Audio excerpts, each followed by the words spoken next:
Today, I talk about why I consider Yugioh GX to be the best in the franchise. No more, I know a good amount of you are going to say either Duel Monsters or 5Ds is better, and I think those are good too, but I think GX is just better, you know? Like, we all know, the first three series are obviously the best, and then I guess when Zexal came, it kind of dropped a little bit, or a lot, depending on how you look at it. But I'm just going to go over why I think, to me, in my opinion, why GX is the best in the franchise.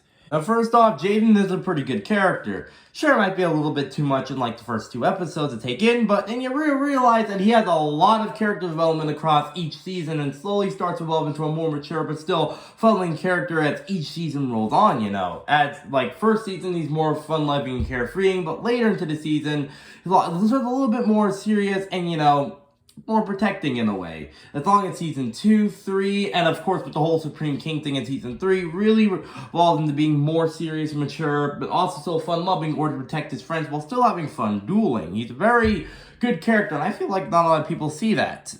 Of course, there's a lot of other characters. Of course, all the other characters are mostly pretty good. Like, you know, Cyrus here. I mean, you know, Cyrus, sure, he's like more of a shy, like, says he's not confident dueling kind of guy, but later in the show, especially seasons 2 and season 4, he really evolved into being a more confident duelist for himself. Alexis, like, a little bit overrated. Like, she had a lot of potential in, like, season 1, and she is a good duelist. It's just that, they didn't,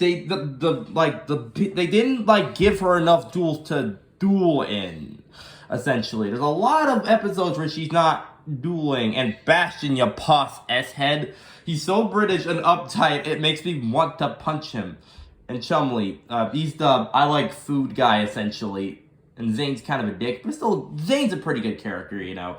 It's pretty, I mean, he's called the Kaiser, I assume, in the Japanese dub, and the Cyber Dragon deck's pretty cool, though. Pretty good deck. There are a lot of threats and plots in this show. I'd say a pretty good amount of them. It's not like Zexal, where it's, like, all over the place, along with the main plot.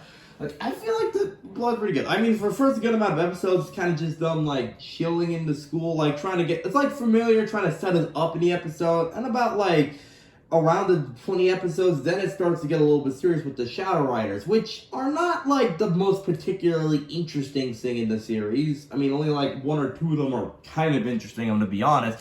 And this Anchor Beast fight is pretty cool, so, you know, but the villain part's, not as high in Season 1. Season 2's villains are definitely way more interesting, with, like, things like, at first, Aster versus Jaden, and, of course, Sartorius comes in, you know, with his whole, I can predict the future, or destiny. And this villain's a lot more, like, interesting. He's, like, influences, like, the Blue Dorm under his Society of Light, you know, because he's another one of those villains that claim that humanity's evil and you gotta cleanse it or wipe it out, or, you know, the usual villain shtick.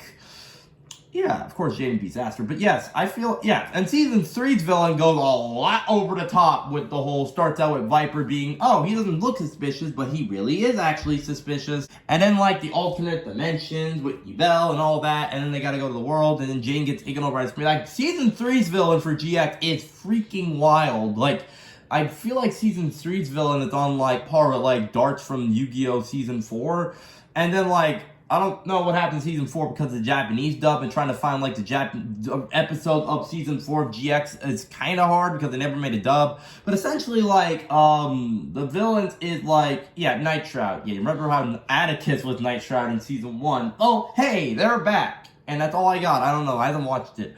So, yeah. And I don't know if this is a rule, but Jaden is also the only Yu-Gi-Oh! Protagonist for his first name not to start with the letter Y. Yeah. Notice that every other protagonist has a Y start name. Yugi, Yusei, Yuma, Yuya, Yuga. I'm pretty sure. I forgot, like, what 7th protagonist was. Yeah, Jaden is the only one so far that doesn't have the Y start his name for his protagonist's name. So, there's that. Just thought I'd mention it. And I do like Jaden's deck. Like, the Elemental Heroes is my favorite archetype. And the Space Scenes are pretty amazing, too. As, you know, he adds them on in Season 2.